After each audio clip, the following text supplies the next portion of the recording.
જરા કલ્પના કરો, જો આ દુનિયાની બધી જ સંપત્તિ દરેક વ્યક્તિમાં સરખે ભાગે વહેંચી દેવામાં આવે તો શું થાય? આચાર્ય ચાણક્યે ચંદ્રગુપ્ત સમક્ષ એક બહુ જ ક્રાંતિકારી વિચાર રજૂ કર્યો હતો. તેમણે કહ્યું હતું કે જો આમ કરવામાં આવે તો પણ થોડા જ વર્ષોમાં બધું પહેલાં જેવું થઈ જશે. એ જ મજૂરી કરનારો વર્ગ પાછો ગરીબ થઈ જશે અને બધી જ સંપત્તિ ફરીથી બુદ્ધિશાળી વર્ગ પાસે જતી રહેશે. એનો સીધો અર્થ એ છે કે અમીરી માત્ર પૈસાથી નહીં પણ બુદ્ધિથી બને છે. છે ને એકદમ માઇન્ડ બ્લોઈંગ વાત? હવે શારીરિક શ્રમ અને બૌદ્ધિક શ્રમ વચ્ચેનો આ તફાવત બહુ જ રસપ્રદ છે. આપણે ત્યાં એવું કહેવાય છે કે પરસેવો પાડ્યા વગર પૈસા ન મળે, પણ હકીકત એ છે કે માત્ર પરસેવો વહાવીને ક્યારેય અમાપ સંપત્તિ ભેગી કરી શકાતી નથી. જરા વિચારો, રાજા મહારાજાઓ કે આજના સમયના અબજોપતિઓ જાતે મજૂરી નથી કરતા, બરાબર ને?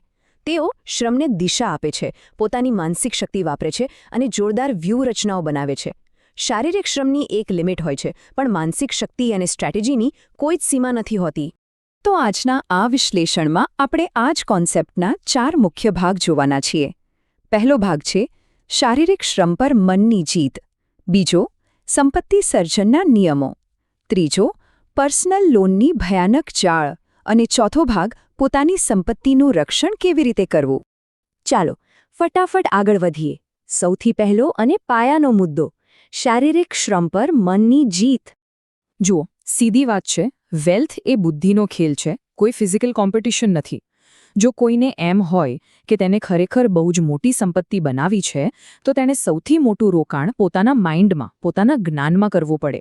હાથ અને પગની મહેનત કોઈને પણ બસ એક ચોક્કસ હદ સુધી જ લઈ જઈ શકે. અસલી ગેમ ચેન્જર છે નવું શીખવાની ધગ્સ. જેણે પોતાનું જ્ઞાન વધારવાનું બંધ કરી દીધું, સમજો તેની કમાણી ત્યાં જ અટકી ગઈ.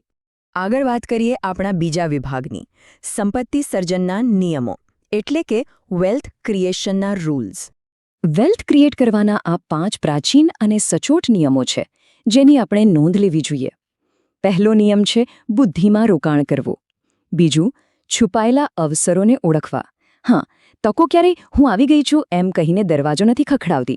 એ તો ઘણીવાર કોઈના ટોણામાં, કોઈ મુશ્કેલીમાં કે પછી ચાની કીટલી પર થતી સામાન્ય વાતચીતમાં છુપાયેલી હોય છે. ત્રીજો નિયમ છે પૈસા કરતાં સમયને વધુ મહત્વ આપવું. ચોથો, સંપત્તિ આવતા પહેલાં જ શિસ્ત કેળવી લેવી.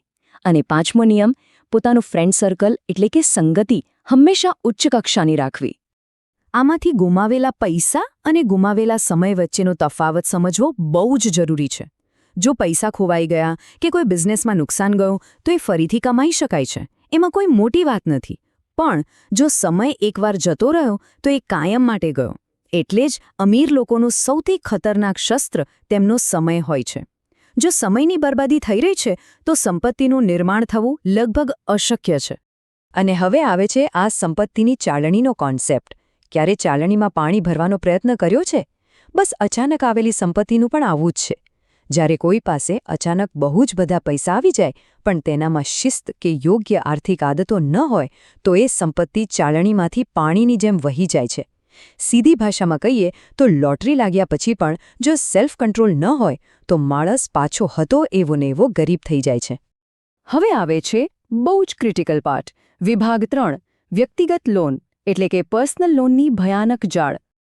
આપણને ઘણીવાર એવો પ્રશ્ન થાય ને કે સંપત્તિ જેટલી ઝડપથી આવે છે એટલી ઝડપથી ગાયબ કેમ થઈ જાય છે? આ સમજવા માટે પાટલીપુત્રના વિષ્ણુદાસ નામના એક સામાન્ય વેપારીની ઐતિહાસિક વાર્તા જાણવા જેવી છે. એ ભાઈએ પોતાના પરિવારની આખી જિંદગીની બચત એક સંબંધીની ફેક ઇમરજન્સી પાછળ ઉધાર આપી દીધી. રિઝલ્ટ શું આવ્યું? પહેલા સંબંધીએ બધા પૈસા મોજ શોખમાં ઉડાવી દીધા અને વિષ્ણુદાસનો પોતાનો બિચારો પરિવાર ભૂખે મરવા લાગ્યો. ખોટી લાગણીઓમાં તણાઈ જવું કેટલી મોટી આફત લાવી શકે છે એ આ વાર્તા એકદમ ક્લિયર કરે છે. સાચી વાત છે, આ ચૂકવ્યા વિનાની પર્સનલ લોન સંબંધોને ઉધઈની જેમ ખોખલા કરી નાખે છે. આ એક બહુ જ કડવી વાસ્તવિકતા છે. ઘણીવાર આપણે કોઈ સંબંધ બચાવવા માટે જ ઉધાર આપીએ છીએ, પણ હકીકતમાં એ જ ઉધાર એ સંબંધનો પૂરેપૂરો નાશ કરી દે છે. પૈસા પાછા માંગીએ તો આપણે જ ખરાબ બની જઈએ અને ન માંગીએ તો આપણો પોતાનો પરિવાર રસ્તા પર આવી જાય. તો પછી આમાંથી બચવાનો રસ્તો શું? ચાલો જોઈએ વિભાગ 4, સંપત્તિના રક્ષણ માટેની પ્રેક્ટિકલ વ્યૂહરચનાઓ. સૌથી પહેલી અને અસરકારક ટ્રીક છે સમયની ઢાલ એટલે કે જ્યારે પણ કોઈ પૈસા માંગે ત્યારે સીધી હા પાડવાને બદલે 24 કલાકનો વિલંબ કરવો. કોઈ કહે કે મને અત્યારે જ પૈસા જોઈએ છે તો એમને કહી શકાય કે જુઓ, બેંક ટ્રાન્સફરમાં સમય લાગશે, આપણે કાલે વાત કરીએ. આ 24 કલાક સામેવાળાના અસલી ઈરાદાની ટેસ્ટ છે. જો ખરેખર સાચી ઇમરજન્સી હશે તો એ માણસ રાહ જોશે, પણ જો કોઈ કૌભાંડ કે મફતના પૈસા પડાવવાનો પ્લાન હશે તો એ તરત જ બીજે જતો રહેશે. બીજી પદ્ધતિ છે સાચા પ્રશ્નો પૂછવાની કળા. આને 3 સ્ટેપમાં સમજીએ. સ્ટેપ 1, પૂરી સહાનુભૂતિ બતાવો. સ્ટેપ 2, તેમને પૈસા પાછા ચૂકવવાનો સ્પષ્ટ પ્લાન પૂછો. અને સ્ટેપ 3, જો તેઓ અચકાય કે ગોળ જવાબો આપે તો એનો બારીકાઈથી ઓબ્ઝર્વેશન કરો. આ પ્રશ્નો એક એવા તીર સમાન છે જે ખોટા ઈરાદાઓને વીંધી નાખે છે.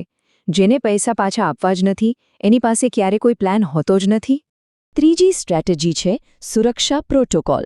પર્સનલ માંગણીને એક બિઝનેસ ડીલની જેમ જ હેન્ડલ કરવી જોઈએ. એમને પોસ્ટ ડેટેડ ચેક આપવા કહો અથવા કોઈ વસ્તુ ગીરવે મૂકવા કહો. હવે મજા જુઓ. જે વ્યક્તિ ખરેખર ઈમાનદાર હશે એ કોઈ પણ ગેરંટી આપતા ખચકાશે નહીં. પણ જે વ્યક્તિ માત્ર ફ્રીમાં પૈસા લેવા આવ્યો હશે એ તરત જ ખોટું લગાડીને જતો રહેશે. તમારું કામ થઈ ગયું, ખરાબ લોકો આપમેળે જ ફિલ્ટર થઈ ગયા. ચોથી અને બહુ જ સ્માર્ટ ટ્રીક છે અછતનો ભ્રમ ઊભો કરવો. સામેવાળાને સીધું જ કહી દો કે પૈસા તો છે પણ એ બધા ફિક્સ ડિપોઝિટ કે શેર્સમાં લોક થયેલા છે. જો તમે એ રોકાણ તોડવાની પેનાલ્ટી ભરવા તૈયાર હો તો જ પૈસા કાઢી શકાય. આ પેનાલ્ટીની વાત સાંભળીને જ બિનજરૂરી ખર્ચ માટે પૈસા માંગનારા 90% લોકો તરત જ પીછેહટ કરી લે છે. કોઈને પોતાના ખિસ્સામાંથી થોડો દંડ ભરવો છે. અને આ છેલ્લી રણનીતિ છે સાચી ઇમરજન્સી માટે. મોટી અને જોખમી લોન આપીને સંબંધ બગાડવા કરતાં એક નાની પણ શરત વગરની ભેટ આપી હંમેશા વધુ સારી છે. કોઈ મોટી રકમ ઉધાર માંગે તો એની જગ્યાએ 10-15% જેટલી નાની રકમ આપો અને કહી દો કે આ પૈસા પાછા આપવાની જરૂર નથી. આનાથી આપણી મોટાભાગની મૂડી પણ બચી જાય છે, સામેવાળાને મદદ પણ થાય છે અને સામાજિક સન્માન પણ સચવાઈ રહે છે. આને કહેવાય સ્માર્ટ મૂવ. અંતમાં એક વાત હંમેશા મગજમાં ફિટ કરી લેવા જેવી છે. કોઈ વિનાશક લોન માટે સ્પષ્ટ ના પાડવી એ પોતાના સ્વસન્માનની વાત છે. આખરે પોતાની સંપત્તિનું રક્ષણ કરવું એ પોતાના અને પોતાના પરિવારના ભવિષ્યનું રક્ષણ કરવા સમાન જ છે. તો હવે વિચાર એ કરવાનો છે કે શું આપણે મહેનતની કમાણીને ખોટા સામાજિક દબાણોમાં વેડફાઈ જવા દઈશું કે પછી આજથી જ આ રક્ષણાત્મક ઢાલનો ઉપયોગ કરીશું? આના પર ચોક્કસથી વિચાર કરજો.